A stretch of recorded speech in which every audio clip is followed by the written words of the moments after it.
Okay, another cabin construction update here. Just thought I'd show you what was going on at the cabin. It's springtime now. It's 70 degrees out. First time since October.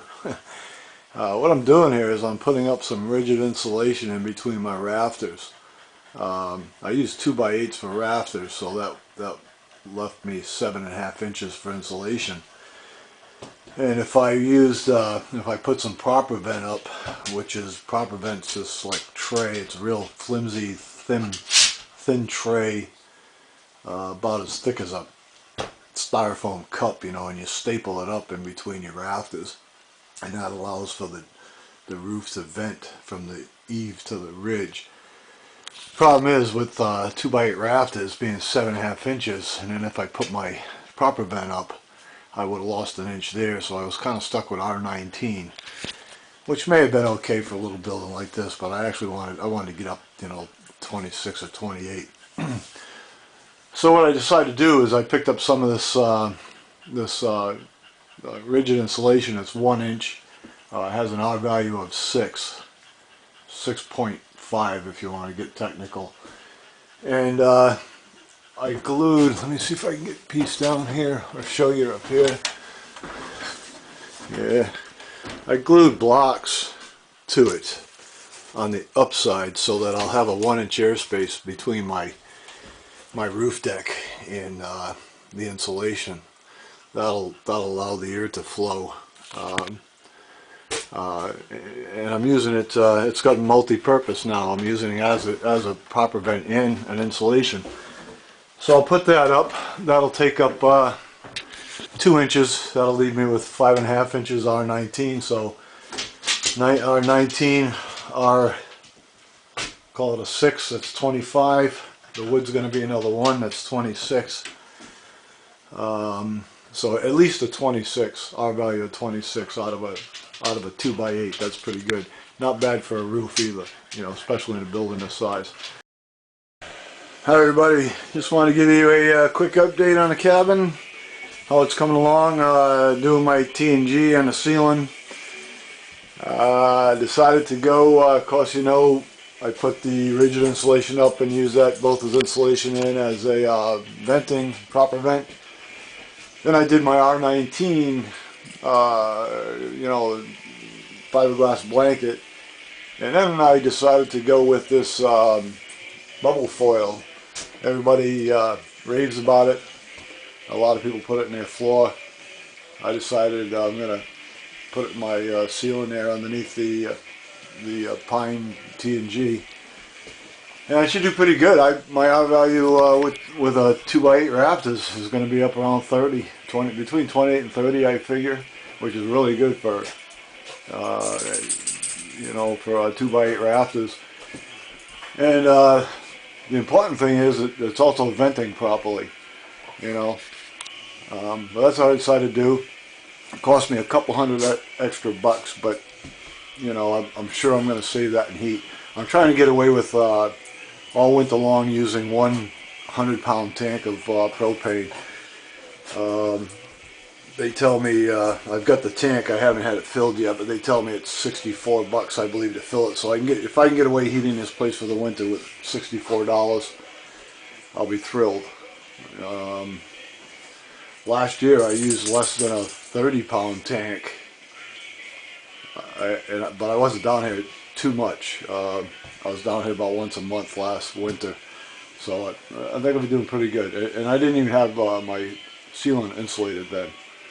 Up top here, what I'm doing now is, because this is the loft, what I'm doing now is I'm just tacking these little extra pieces I had left over up there just to use them up.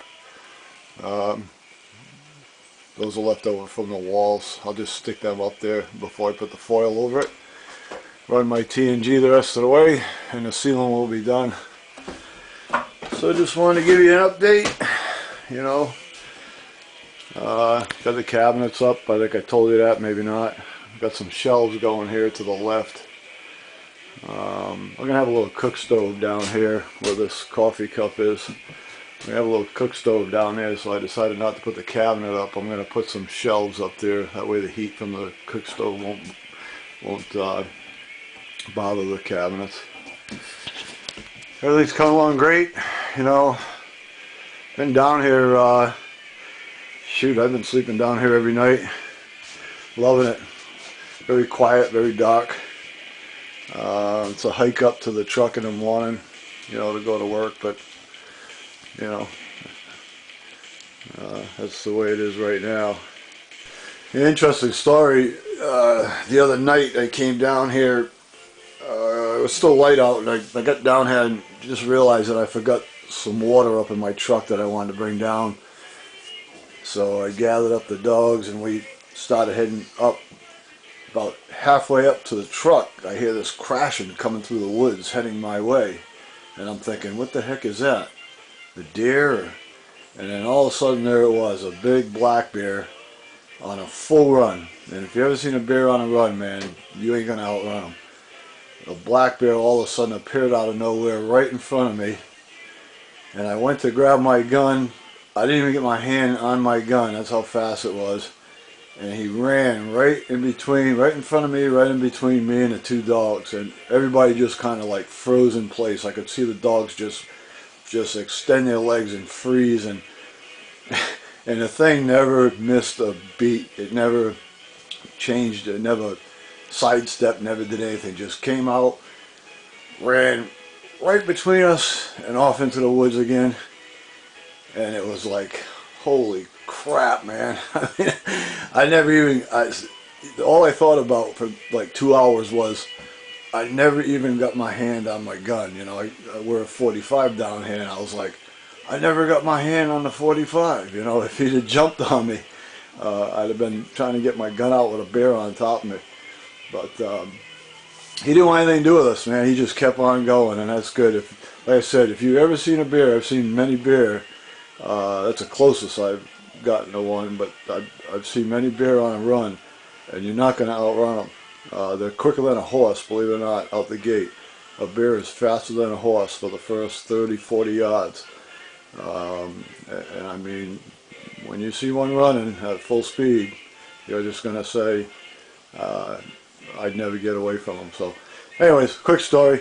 So have a good one, and the next video will be probably when the cabin is all done on the inside, and I'll be starting my my deck on the outside with the outdoor shower on it. All right, take it easy.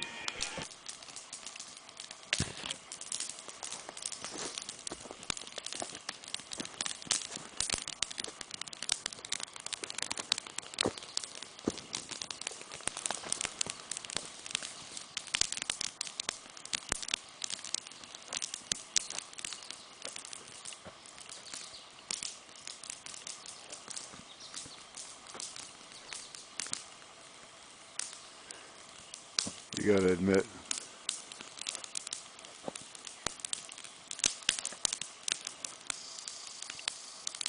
it doesn't get much better than this.